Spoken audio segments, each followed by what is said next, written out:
한반도에 또다시 위기가 고조되고 있습니다. 과거로 회귀하는 듯한 남북관계. 현 시점에서 가장 중요한 해법은 무엇일까요?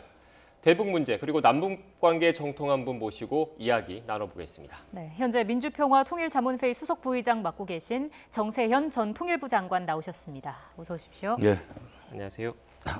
부의장님, 이틀째 북한에서 공식적인 성명이나 담화를 내놓지 않고 있습니다. 예, 며칠 조용하네요. 예. 근데 군사적인 행동이나 총참모부에서 예고한 그 군사적인 행동은 아직 시작이 안 됐는데 네. 그거는 아마도 당 중앙군사위원회 비준을 받으면 바로 실행한다고는 단서를 붙였으니까 지금 비준 절차를 받고 있는 중일 거예요. 그러니까 조용하죠.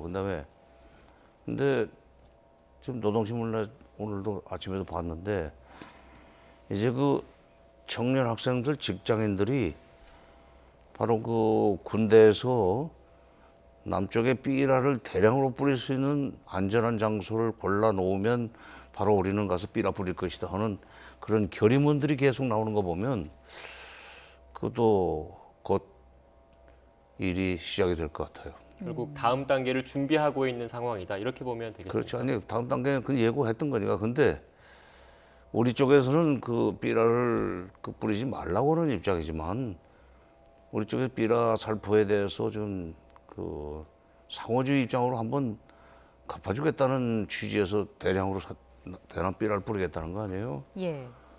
근데 그렇게 되면 양이 엄청나게 많을 겁니다. 네. 우리는 소수의 탈북자 단체들이 하는 일이고 저쪽은 동원되는 거고 이렇게 되면 진짜 접경 지역의 주민들이 그날 바람이 어떻게 불지 모르지만 아마 비가 내리는 속에서 참 불편할 겁니다. 예. 피곤하게 만들어주겠다고 했어요. 참. 이게 참 예고했던 게 하나씩 실행으로 옮겨지고 있는 그런 모습인데 사실 북쪽이 잘 쓰는 말이 그런 표현에서 우리는 한다면 한다. 근데 이제 하겠다는 거죠. 네, 대규모 대남 전단 말씀하셨는데 이게 많이 넘어올 경우에 또 그걸 어떻게 보면 접경 지역이다 보니까 우발적인 군사 충돌 우려 가능성도 사실 걱정되고 있거든요. 그게 이제 우리 쪽에서 그러니까 그걸 막기 위해서 무슨 위협 사격을 하거나 이렇게 되면은 저쪽에서도 이제 응사를 하겠죠. 근데 이제 군사적으로 보장하겠다고 했으니까 아마 그 삐라 뿌리는 단체들의 주변에 군인들이 딱 그 보호하는 그 활동을 할 겁니다. 네. 그러니까 군인들이 뒤에 있다고 보고 우리 쪽에서 과잉대응할 필요는 없죠. 남북 공동 연락사무소와 관련해서도 좀 여쭙고 싶습니다. 저희가 준비된 화면이 좀 있는데요. 함께 보면서 네. 좀 이야기를 나눠봤으면 합니다. 이게 지난 16일에 폭파된 개성 남북 연락사무소 주변의 모습인데요. 그 폭파된 연락사무소 자리 그리고 그 옆에 훼손된 종합지원센터의 모습도 이전에 좀 알려진 바가 있었습니다. 폭파 장면이 공개됐을 때 누구보다 좀 마음이 아프셨을 것 같아요. 어떤 생각이 드셨나요?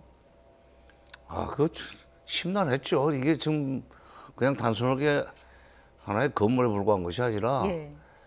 문재인 정부 들어와서 남북 화해 협력과 어떤 평화로 가는 그 길목의 출발점과 같은 그런 상징적인 의미가 있었는데 그것이 없어지니까 그리고 나 그날 그 공동연락사무소 개소식 하는 날 현장에 갔었어요. 네.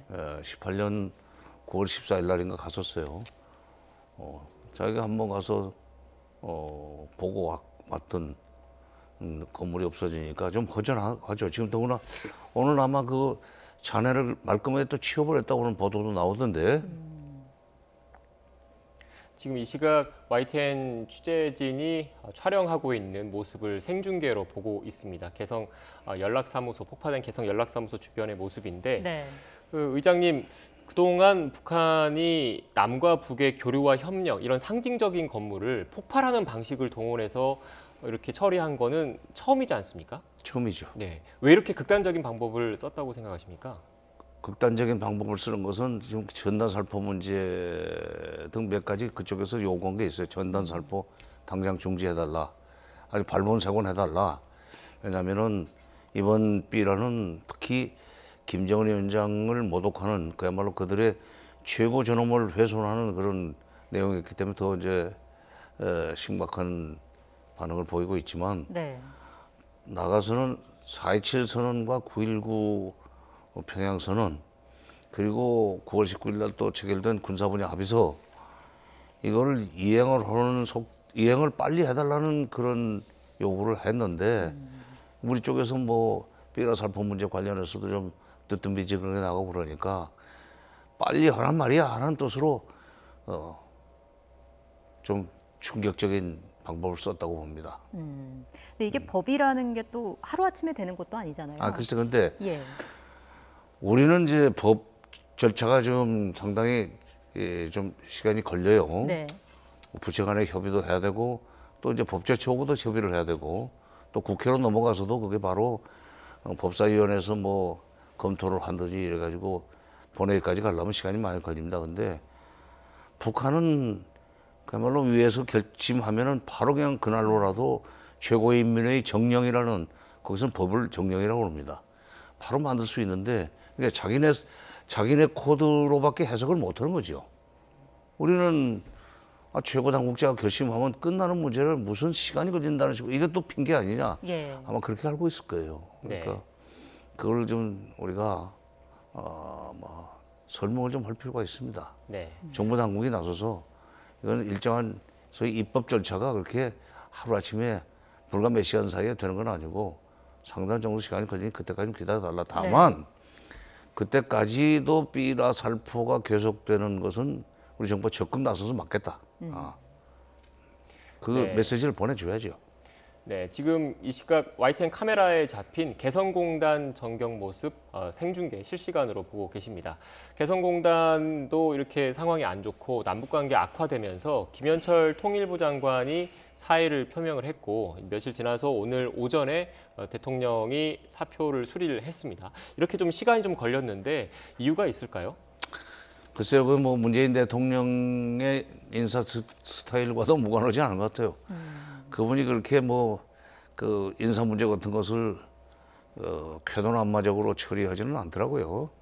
과거에 저는 김영삼 대통령 시절에 비서관도 해봤는데 그분은 쾌노남마예요.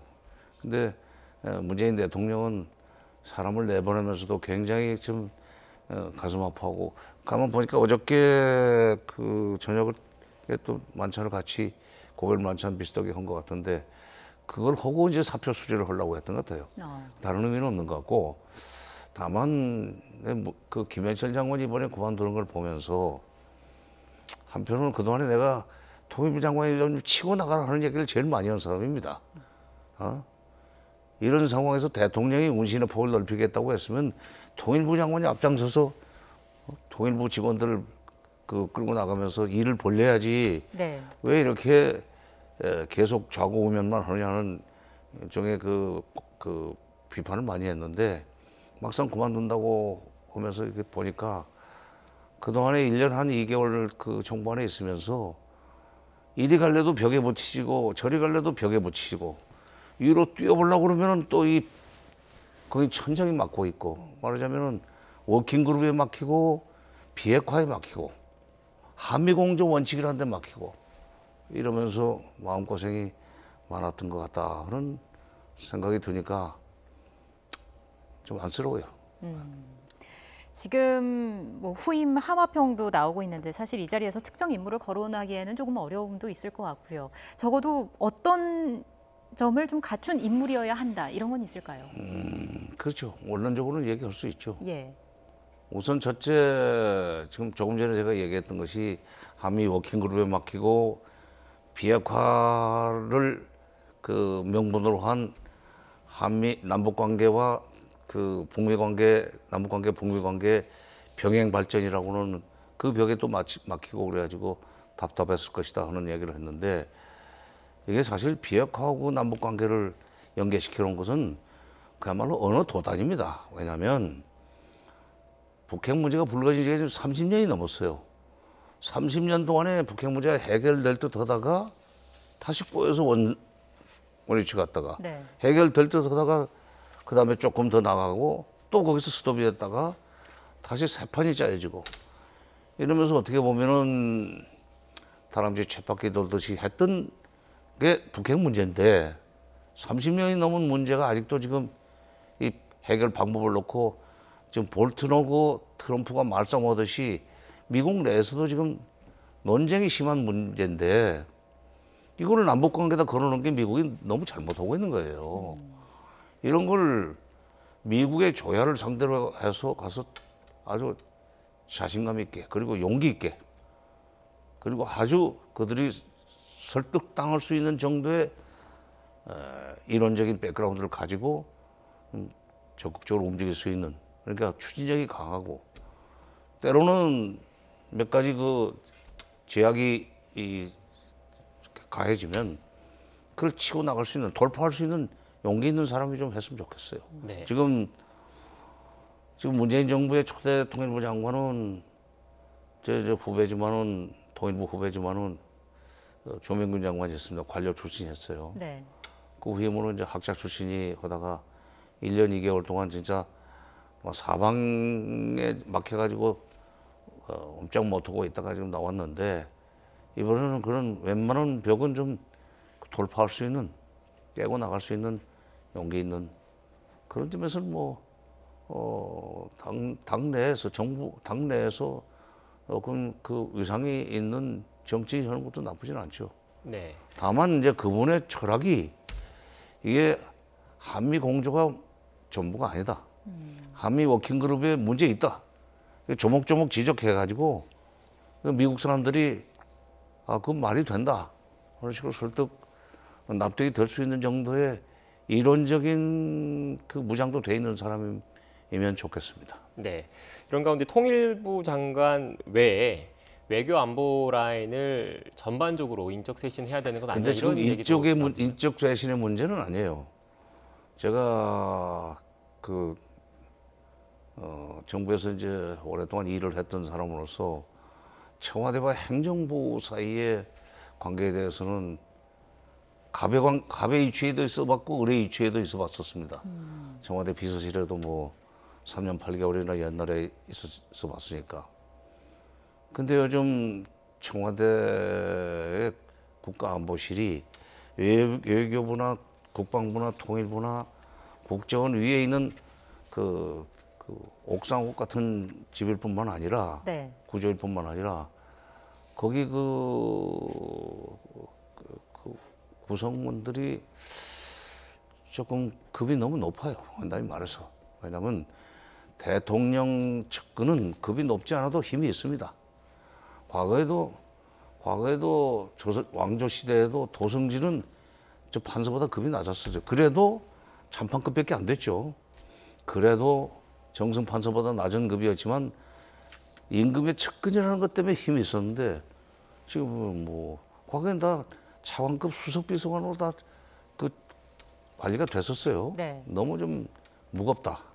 그것도 좀 이번에 한 번쯤은 개비를 할 필요가 있다고 생각합니다. 네. 그게 법까지 고쳐야 되는 그 문제이기는 한데 차제 문 대통령이 남은 임기 동안 남북 관계와 뭐 여러 가지 그 대외 정책을 좀 잘 성과적으로 마무리를 해서 다음 정부에 넘겨줄 때 그때 참 문 대통령이 잘했다 하는 얘기를 들으려면은 단순하게 인사 개편만 할 것이 아니라 소위 정책 결정 구조도 손 봐야 됩니다. 한미 워킹그룹에 대해서도 조금 더 질문을 드리겠습니다. 사실 그동안 한미 워킹그룹의 그 회의 과정을 보면은 우리가 하고 싶었던 걸 미국이 거의 다 말리는 모양새였잖아요. 예.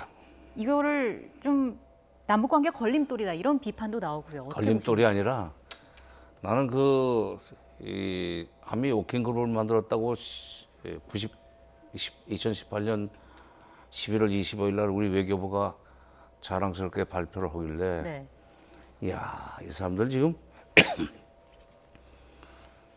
족쇄를 찬 줄도 모르고 그게 무슨 대단한 업적이라고 얘기를 하냐 하는 생각을 했어요. 왜냐하면 과거에 90년대 중반에 북핵 문제 때문에 우리가 굉장히 고생을 많이 했습니다.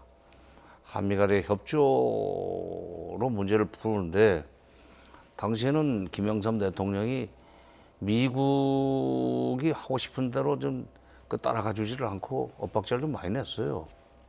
그래서 그 밑에 있던 비서관들이나 수석들이 좀 고생을 했지만, 그러니까 어느 날 미국에서 이 북핵 문제는 매우 중요한 문제이기 때문에 이 문제에 관한 한미간에 긴밀히 공조한다는 원칙에 합의를 좀 했으면 좋겠다는 식으로 얘기를 하니까, 공조라는 말이 나쁘지 않다고 생각해서 덜컥 받았었어요. 그랬더니 그다음부터는 우리가 이제 이견을 제시하면은 네. 이 공조에 합의를 해놓고 이게 무슨 소리냐 하는 식으로 역습을 해오는 바람에 그다음부터는 찍소리 못하고 끌려갔을 뿐만 아니라 북핵 문제 해결하는 과정에서 북쪽에 경수로 발전소를 지어주기로 했는데 돈도 70% 내라고, 그때 그냥 바가지 쓸 수밖에 없었어요. 뭐 이거저거 거절하니까 공조에 합의해놓고 웬 말이냐. 그래서 이번에 그걸 보고 말만 바뀌었지 이게 족쇄인데 뭐를 저렇게 자랑스럽게 얘기하나. 아니나 다를까 그쪽에서 먼저 이거 협의해야 되는 거냐는 얘기를 하기 전에 먼저 쫓아가는 경향이 또 있어요. 뭐 이동훈 평화고속본부장이 뭐 다른 일로 갔다 5개월 동안이나 미국을 안 갔기 때문에 갔다 하는 식으로 둘러대던데, 틀림없이 지금 폭파 문제 관련해서 의견 교환이라는 방식으로 얘기를 하면서 또 미국의 주문을 받아올 겁니다. 네. 더구나 안에서 지금 우리 내부에서 워킹그룹 해체해야 된다는 얘기가 여권에서도 나오니까 미국은 지금 위기감을 느끼고 있을 거예요. 이건 절대로 또 외교부가 항복해서는 안 된다. 우리하고 같이 가야 된다. 족쇄 또 하나 채우는 거지. 그래서 참 이게 워킹그룹이 지금까지처럼 운영되는 식으로 앞으로도 나간다면은 남북 관계는 통일부 장관을 100번을 바꿔도 돌파력이 아무리 강한 사람이 장관이 돼도 막 한 발짝도 못 나갈 겁니다. 이거부터 우선 손 봐야 돼요. 네, 부의장님 지금 이 시각 문재인 대통령은 현 남북 관계에 대해서 어떤 생각을 갖고 있을까가 가장 궁금합니다. 지난 17일이죠. 외교안보 원로들과 함께 청와대에서 문재인 대통령과 비공개 오찬을 한 걸로 알고 있는데 어떤 내용이 구체적으로 오갔습니까? 그날 대통령께서 주로 듣는 자리였죠. 원래 통치술에서 뭐 한비자에 나오는 얘기지만 권력자는 자기 의중을 드러내면 안 된다. 의중을 드러내면 신하들은 거기에 맞춰서 줄을 서서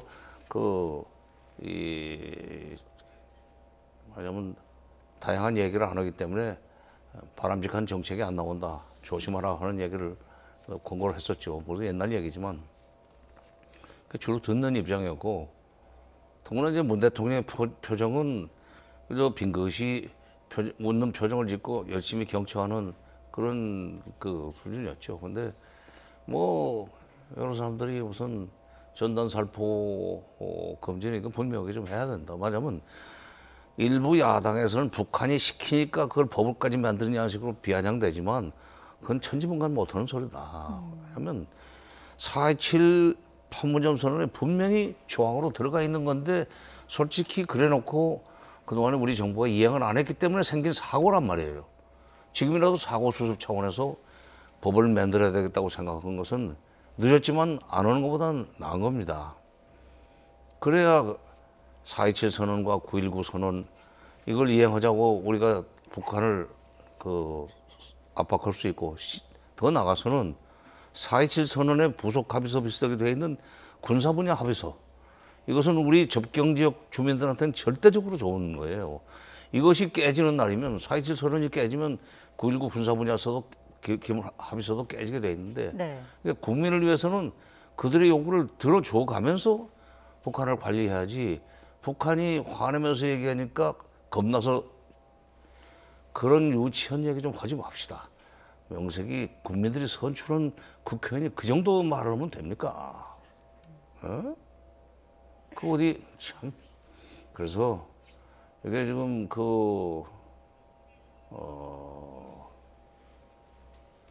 이번에 법을 빨리 만들고 네. 6월 21일하고 25일 날 또 삐라 뿌리고 뭐 쌀이 담긴 페트병을 띄우겠다고 그러는데 지금 아마 그 부근에서는 철저하게 사전 단속을 이제 하고 있다고 그러니까 이제 그건 좀 두고 봐야 되고 어쨌건 법을 가능한 한 빨리 만들고 그다음에 그러면서 우리가 4.27 선언과 9.19 선언 이거 이행을 해야 된다는 얘기를 해야지 4.27 선언의 2조 1항이 상당히 앞에 들어가는 조항인데 그것을 제대로 이행해 놓지 않고 나머지 그 공동선언을 이행하라고 하는 게 자가당착이죠. 그거는 우리 국민들이 적극적으로 좀 밀어줘야 돼요. 네. 정부의 입장을. 알겠습니다. 오늘 시간을 꽤 많이 준비했는데 벌써 마무리할 시간이 된 것 같습니다. 지금까지 민주평화통일자문회의 수석부의장을 맡고 계신 정세현 전 통일부 장관과 이야기 나눴습니다. 오늘 말씀 고맙습니다. 고맙습니다. 예.